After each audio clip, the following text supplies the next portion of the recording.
इमाम आजम अबू हनीफा हिजरी 80 में पैदा हुए, 70 सहाबा की जियारत की, कुरान हदीस से 12,93,000 मसले निकाले।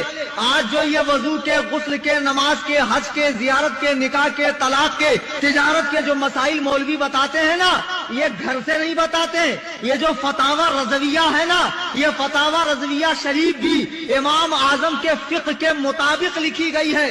2 शाबान इमाम आजम के दुनिया से जाने का दिन है।